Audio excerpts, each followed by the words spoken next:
What's up guys, it's Roger and welcome back to the channel. And today we are going to be going over the Arc 3.0 subclass for the Arcstrider here. Going to be breaking down everything from supers, abilities, aspects, and the fragments so you guys know exactly what you should be using. I spent a lot of time on this Arcstrider, okay? I'm a Blink Master, usually I'm on my Blink Warlock, but I do have quite a bit of playtime on Blink Hunter as well. So I've used this kit quite a bit, I know the ins and outs of it, but at the same time everything I say here today is just my opinion. So if you don't agree with something, that's completely fine.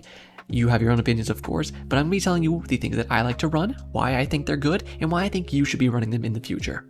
So all that being said, I think we're ready to go ahead and hop right into it, starting over here with our supers. Now on Arcstrider, we only have two choices because Bungie said, hey, why make a third when we could just not? And in fact, we really only have one because, Gathering Storm is cheek, so let's just start there. Gathering Storm, super ability right here, and you basically just throw your arc staff forward, and then it hits the ground, does a bit of damage, it can jolt between enemies.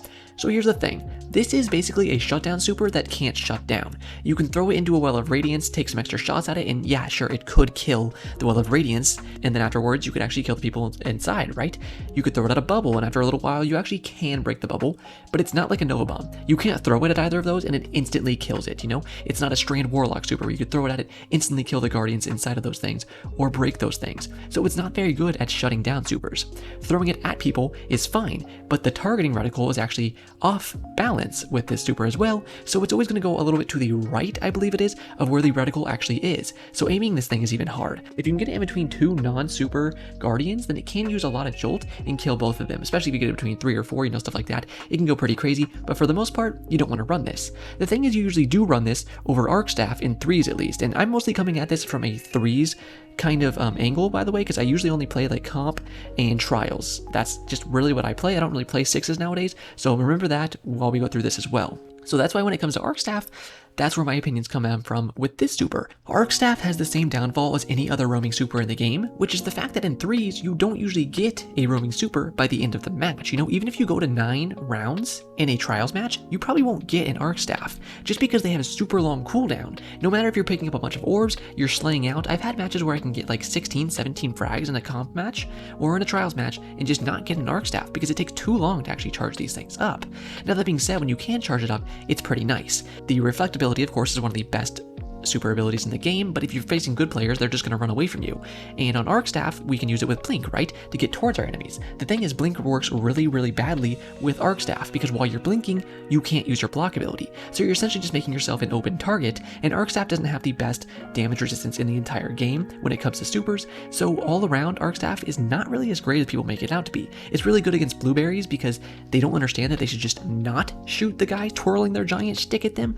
So if you see someone walking at you, twirling their giant electric toothpick, just don't shoot them or throw your super at them and you'll be fine. Just run the other way and you completely negate this entire super. Now let's go over here to our abilities, starting with our dodges. So my favorite is actually Gambler's Dodge. This says dodge perform a deft tumble, avoiding enemy attacks. Dodging near enemies fully recharges your melee ability. Now, this actually has more of a dodge. It obfuscates your hitbox more so than the marksman dodge does. This just kind of dodges you to like the left or the right, wherever you're moving.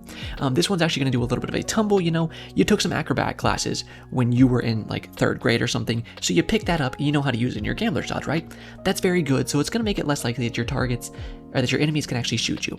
We love that. The next part is actually refills your melee ability, and a big part of the Arcstrider kit comes down to your melee abilities. We'll see that more when we get into our aspects later on and when we start talking about our melees here in a second. But that recharge of your melee ability is absolutely amazing, and if you've seen any of my build videos with my Blink Hunter, then you know that I super love this thing because you can proc so much of your kit with this dodge.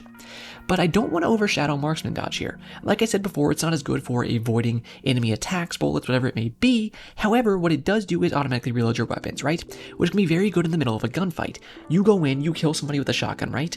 But boom, that was your last shotgun bullet. What you can do if you see someone else coming at you is immediately dodge, refill that bullet that you just got off the dead body, and then take out the next guy very easily. So that's where the Marksman Dodge can really come in handy. If you're in a gunfight, with your hand cannon or your pulse rifle, and you use your entire clip, but you didn't quite kill the guy, but you know that they have to go and reload as well, you can use your Marksman Dodge to reload before they can and take them out. There's so many advantages that come with reloading your weapon immediately that make Marksman Dodge an absolutely great dodge. It's just, in my opinion, I think Gambler's Dodge dodge works way better with the kit that they have made with the Arcstrider here. Coming over to our movement abilities, obviously I like Blink, as you heard in my preface of the intro, but if you like your little jumps, your strafe jump, your triple jump, whatever, you go ahead and use those. For me personally though, I'm going to be using Blink, and if you are interested in checking out some of my Blink content, I have a lot of stuff to teach you how to become a Blink master yourself, if that is something you might be a little interested in. Now, as we were saying before, a lot of this kit comes down to your melees, right? So let's go ahead and talk about those, because we have two choices here. Now, first and foremost, we have Combination Blow, which again, just like our Gambler's Dodge, is my favorite choice here. Now, Gambler's Dodge works really well with Combination Blow and the other way around as well. So Combination Blow here says a quick strike that temporarily increases your melee damage when defeating a target, stacking 3 times. Defeating targets with this ability also fully refills your class ability energy, that's the important part, and restores a small amount of health. So here's a scenario for you, right? You use your dodge to proc your lethal current, which we'll talk about a little soon here, and then you go in and you punch somebody. They die. Since they died, you just refilled your class ability energy. So now you just got your dodge completely back. And then you do another dodge and you proc your lethal current again and completely refill your Combination Blow because your Gambler's Dodge refills your melee ability.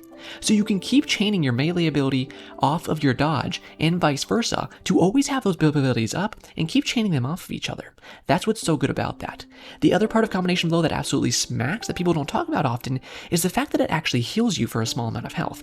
Now when it says a small amount of health, I think it's around God, it's anywhere in that frame of 50 to 80 health. It is a good heal. It is something that in the heat of battle, especially going in with aggressive builds like SMGs, sidearms, or shotguns, is going to keep you alive quite often. So I definitely recommend you use Combination Blow most of the time. However, just like when we were talking about our dodges before, I don't want to overshadow the usefulness of Disorienting Blow. I've made some builds with this and I plan to make some more in the future because it is a very nice melee. This says striking a target with this melee ability blinds them and amplifies you. Now listen, when it comes to most parts of your kit, in terms of getting amplified on your Arc Hunter, you need to usually hit them with a jolting nade, you need to hit them with something like your lethal current to actually make the enemy jolted and then kill them to get amplified. As far as I know, this is the only part of your kit that you don't have to kill an enemy to get amplified. All you have to do is hit the target with this ability and you are immediately amplified. Now, amplified is the big buff on Arc 3.0, right? It's going to make you faster, it makes your weapon handling really quick, and it gives you crazy fast reload speed. After you sprint for a little bit of time, your movement speed is even further increased, and you get crazy far slide distance. This can help your blink feel even better, help your regular jumps feel even better, you can get on top of your enemies extremely quickly, and Amplified is not something to sleep on. Now, since you can proc that so easily with Disorienting Blow, that's where we actually need to sit here and give it some credit for that. The other part of it is the fact that it actually blinds your targets, which can be very good. If they can't see you, then they can't really kill you now, can they?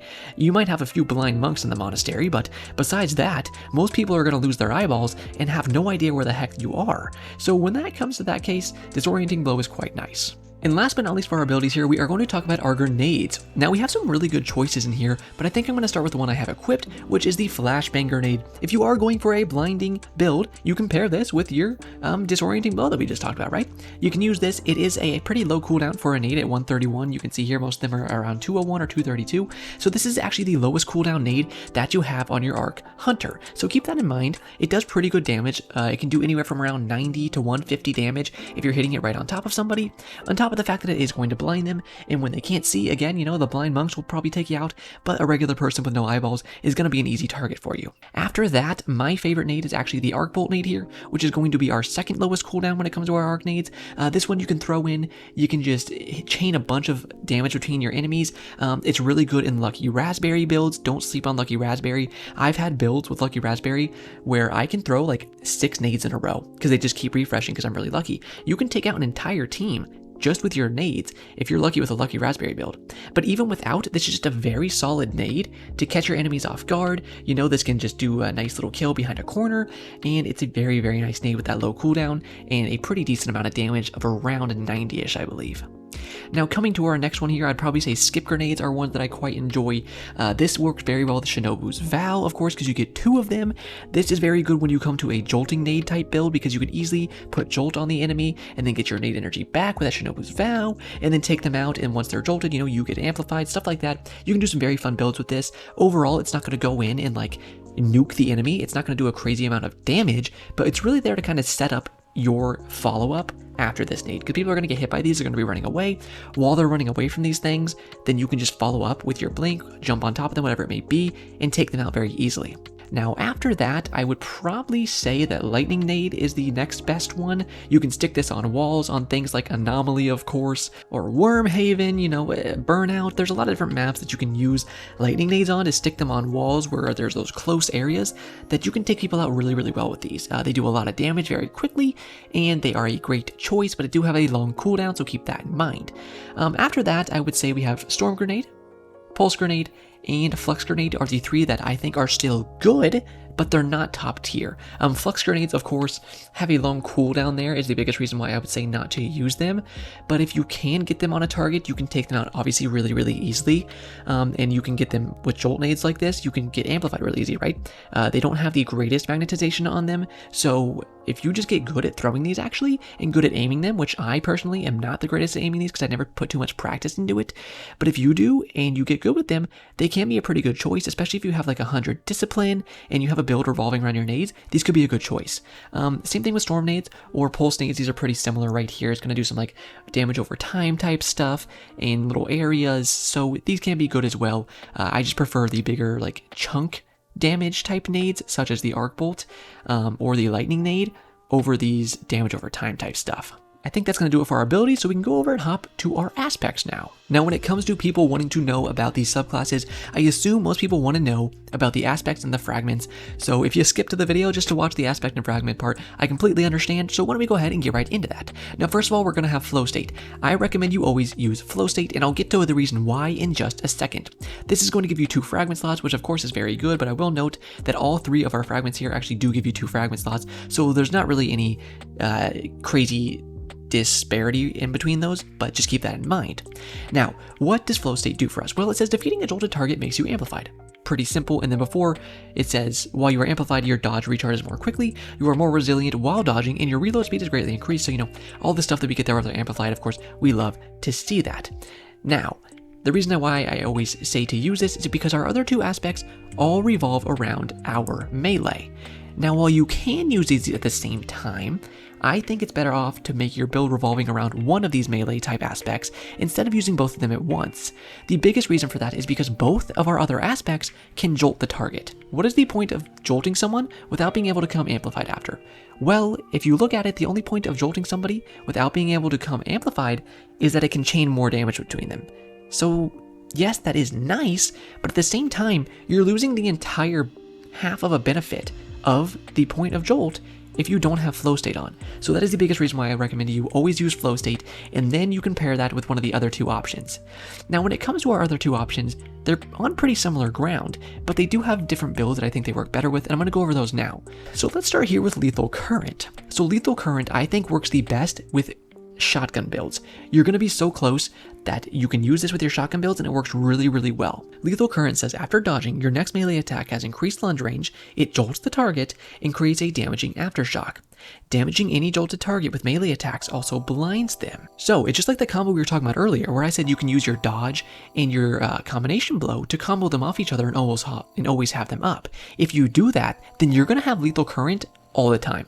I go to this as my main combo. I love blink shotgunning. You go in, and before you go in, all you do is do a dodge, and then you punch somebody and you shotgun them.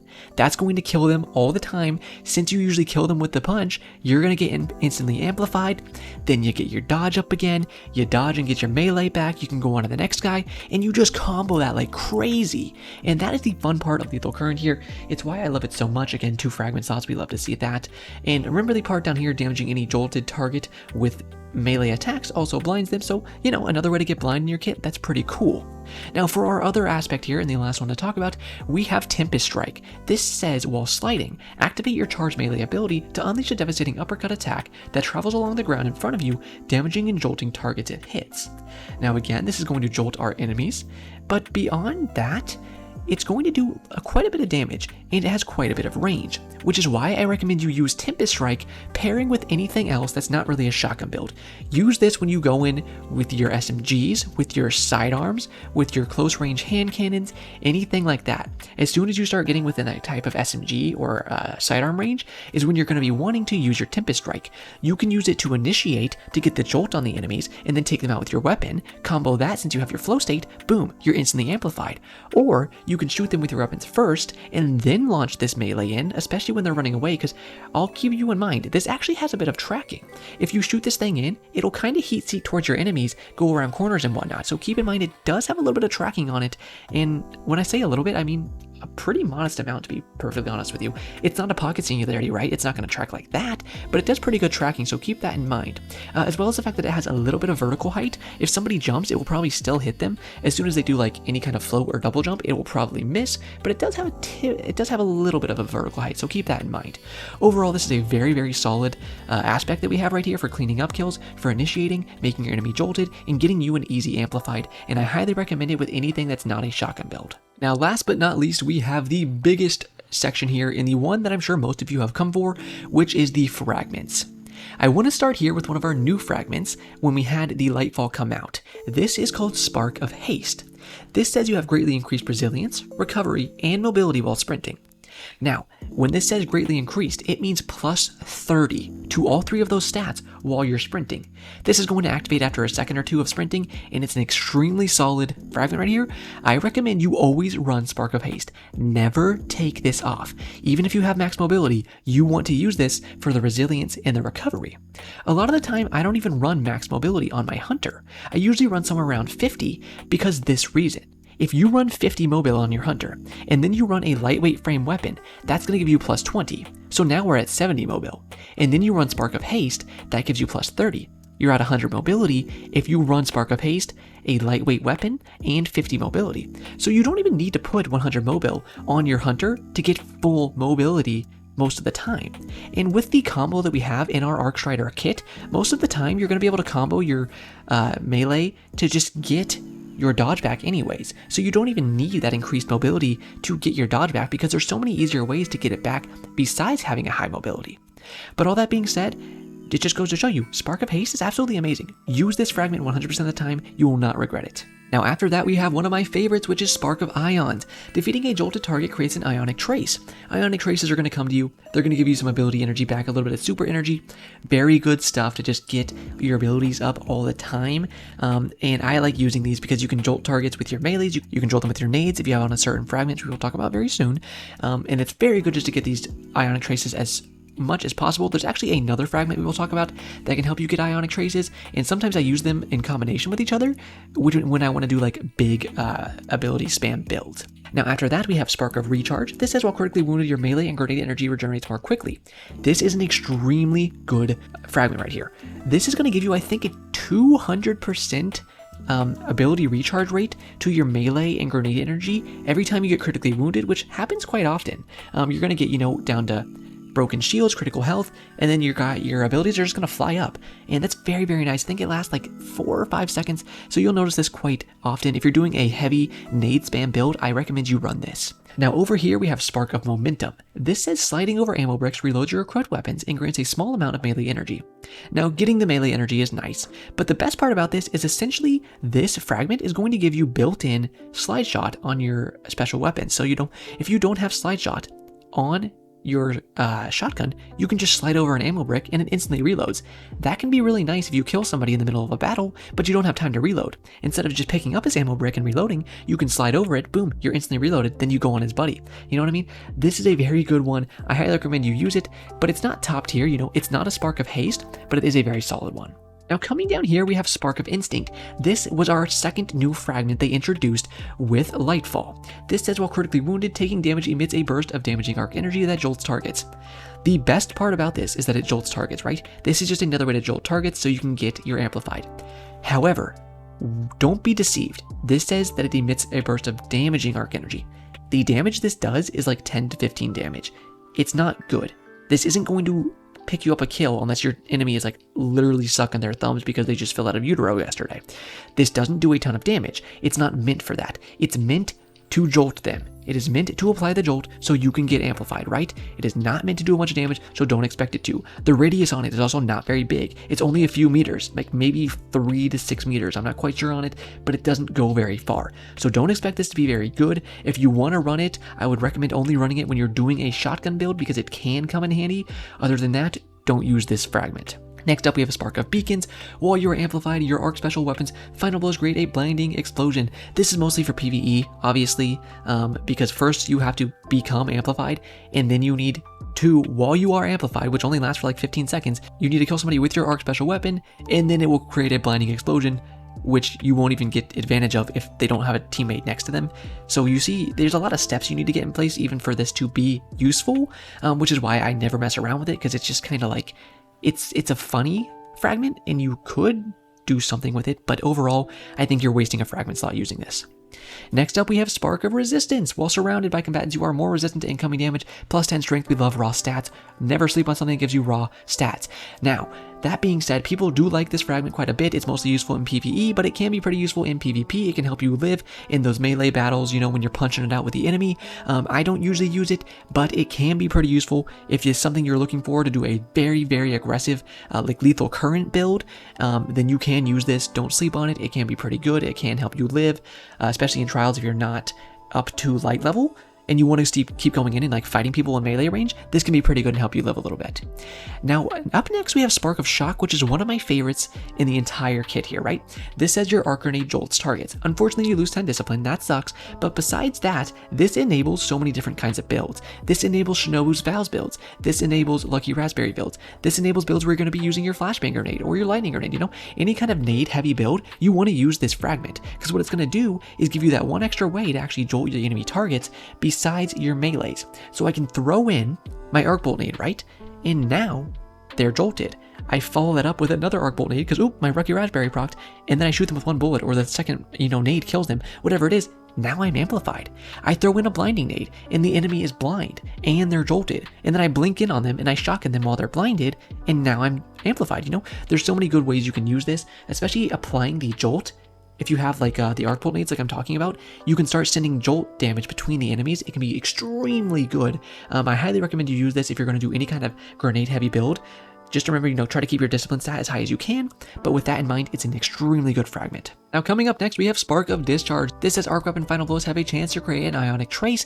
This was the fragment I was talking about earlier that you can use in combination with your Spark of Ions. If you use both of these together, this says defeating a jolted target creates an ionic trace, but this one says arc weapon final blows have a chance to create an ionic trace. So you take somebody out while they're jolted, boom, you made an ionic trace, and you kill them with your Nation of Beasts, let's say, which is an arc hand cannon. Hey, you just had a chance to make a second ionic trace, so you can make 2 ionic traces off the same dead target, which is very good. Obviously, your abilities are going to fly up and always be up when you're getting that many ionic traces, and you'll get your super pretty often too. After that, we have Spark of Frequency. This has melee hits, greatly increase your reload speed for a short duration. Again, this is one that is mostly useful for PvE. You could use this on a close range build if you want to do, but I'm not even going to waste too much time on this because I would just recommend you not use this in PvP. Next, we have Spark of Focus. After sprinting for a short time, your class ability regeneration is increased. This is very good. So obviously you lose some mobility there, and if you're going to use this, I recommend you just use Spark of Haste instead. But that being said, this is still really good, and you can actually use this in combination with Spark of Haste to get your dodge up even faster, because all you got to do is start sprinting, and once you start sprinting, boom, you got plus 30 to your mobility, right? But you also, since you started sprinting, your Spark of Focus just procced, and now your dodge is getting ability generation even faster. So it can be very good for getting your ability regenerated really, really, really quickly. But beyond that, I would recommend you don't have to use this. Before we had Spark of Haste, I actually always used Spark of Focus, but now that we have Spark of Haste, I actually traded out Spark of Focus for Spark of Haste. I keep saying them over and over, and my mouth is getting confused, but you know what I mean. Use Spark of Haste over Spark of Focus in my opinion, but Spark of Focus is still good. Now coming over here, we have Spark of Magnitude. This says your lingering arc nades, which is your lightning nade, your pulse nade, and your storm nade, have extended duration. Of course, if you want your nades to last longer, this can be very good. Like I told you earlier, I don't think any of those nades are even like that good, except for lightning nade I think is pretty darn good. But other than that, you're only going to use this if you're using those 3 nades. You can, you can do it. But overall, it's just a very niche fragment because You have to be using certain parts of your kit to make that work. Now we're almost finished here with our Spark of Amplitude. Up next we have this. It says rapidly defeating targets while you are amplified creates an orb of power. Can be nice, right? You get amplified and you kill the last remaining 2 enemies and then you make an orb of power. However, there's so many other easier ways to make orbs of power now that I wouldn't really recommend this. It's not going to happen often where you're actually going to proc this, and again, this is something that's going to be mostly useful in PvE, like a lot of the Arcstrider fragments are. Just a lot of this kit is useful for PvE, and it can be fine in PvP, but it's a very PvE-oriented build. Now up here we have 3 more to cover, so let's keep going. Spark of Feedback here. Taking melee damage briefly increases your outgoing melee damage, plus 10 resil. Of course, we said we like those raw stats. This can be fine. Again, mostly good for PvE. When you get punched by a big old Vex or something, and then you just kind of like start punching them back. You can do that. It's very fun with a combination blow build. It can be very good, right? This can still be fine in PvP. You know, you'll do more damage, but by the time someone's already punching you, you know, you're both going to punch twice and the enemy's, one of you is going to die. So it doesn't really matter much, in my opinion, to be honest with you. Now coming over here, we have Spark of Volts. Finishers make you amplified. Yeah, so essentially useless in PvP, because while I would love to do a finisher on some goofy titan who shoves his Antius Ward face right into me, you can't do that, unfortunately.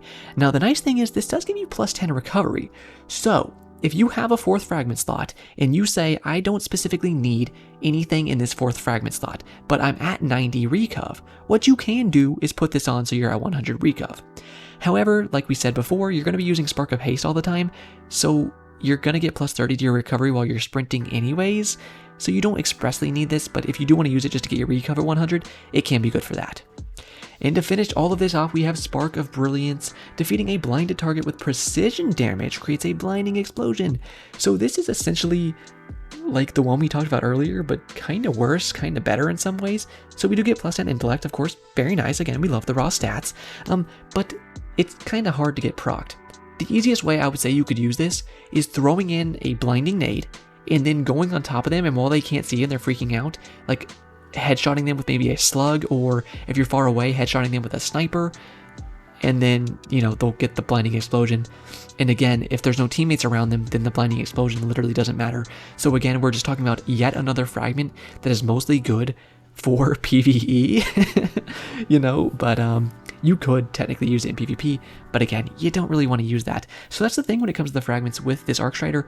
There's probably like 7 or 8 ones that I would really recommend you use. So there's not too many great fragments when it comes to your Arcstrider here. There's some that can enable some good builds, some that are pretty interesting, but a lot of them don't even give you boost to your stats, which is something that I look for a lot in my fragments, and these ones just don't really do it. A lot of my main ones just don't even give you stat boost, and I think that's a little silly. Now that we finished covering everything, I'm going to give my simple opinion on this subclass. I think it's drastically underpowered. There's a lot of good parts about it, sure. You can have a lot of fun with the melee type stuff, with some nade type builds, jolting your enemies, that's great. But let's look at the negative effects you can apply with this build. You can apply blind, okay, and you can apply jolt. Then that's really it. And jolt is fine, but all it does is more damage. And blind is fine, but all it does is, you know, takes their screen away. That's obviously a very powerful effect, but it wears off pretty quickly no matter when you use it. So the thing is, nothing is too strong in this kit. When it comes to the aspects, everything about it has to either do with jolt or your melees. There's nothing else to be like, ooh, it empowers your nades in this way, or it empowers your dodge to do this. No, it's all melee. It's either lethal current or tempest strike. You have to do something about your melee, and if you don't, then you're just not even using that aspect. When it comes to the fragments, most of them are underpowered or don't apply any kind of a stat boost that matters, and the big majority of them only really help you in PvE, except for very, very niche scenarios in PvP. When it comes to our abilities, they're very good, honestly. I like the way they combo off of each other, and I don't have too many complaints with them. But the biggest misstep when it comes to Arcstrider is gonna be the supers. They didn't finagle with the arc staff in any type of way to make it work better with blink. If you could use your actual block while you were blinking, that would be awesome. Or if we had any kind of thing to combo with our blink to actually help us catch up to our enemies, that would be amazing. But that stuff doesn't exist. And then when it comes to Gathering Storm, so many things like I said earlier. It's a shutdown super that can't shut down. It goes in and it can barely kill regular Guardians most of the time. They can just walk out of it unless it jolts some damage between them and their, teammates. So when it comes to that, it's just completely lackluster. The targeting on it doesn't even work. So both of these supers just fall short of being anywhere near useful in any kind of a highly competitive game mode. So when it comes and you take all that into account, the Arcstrider subclass really falls behind. I think there's so many things they really need to address with this to bring it in line with all the other ones. Especially when you look at something else with Arc 3.0, like Arc Titan, which is the most dominant and suppressive class in the entire game right now. It can take anything else in the game and put it in the absolute dirt. They can proc their knockout. They have one of the best supers in the game. They have a full overshield that they can just run at you at, and you can't even shut it down with a full shotgun blast connecting at point blank range. They can still just smack you, combo that with Antius or something, and they can completely negate any damage you do and just run at you with no kind of repercussions to them. There's so much going on for them, so then you come to this arc class, and you think that it might have something to kind of scale it as well, but it really doesn't. And that's just the weird thing to me, that they overlooked Hunter so much, because every other Hunter class in the game, whether it be Void with their invisibility, whether it be Stasis, which is just a very solid Hunter class, whether it be Solar Hunter, which has crazy throwing knife BS that you can do, when it comes to your Strand Hunter, which has the easiest way to suspend people in the game, which is an extremely overpowered effect. Then you come to Arc Hunter, and it just lacks in every compartment, you know? You look at this and it's like your nades are fine, your melees are pretty good, but besides that, the fragments, the supers, and anything else is kind of lacking. So that's where I think they need to kind of address this. Start with the supers and then move on to the fragments, maybe do a little bit of tuning on the aspects, and if they did all of that, I think they could make Arcstrider very, very good. But hey, that's just my opinion. Y'all let me know what you like to use in the comments. If you have any questions, please feel free to ask those in the comments as well. If you watched this far and you did enjoy, I would love it if you leave me a like or checked out my membership with the join button down below. All that being said, if you want to join the Discord server, I do have that linked in the top right and in the description as well. I'd love to see you in there and talk to you about whatever you want. But I think that is going to do it for me today. My voice is about hoarse. I need to go chug a gallon of water and maybe take a nap or something. I don't know. Maybe get something to eat. Yeah, we'll see. Anyways, I really appreciate you guys. Thank you so much for watching. And that is going to be it for me today. So as always, have a great day, Guardians.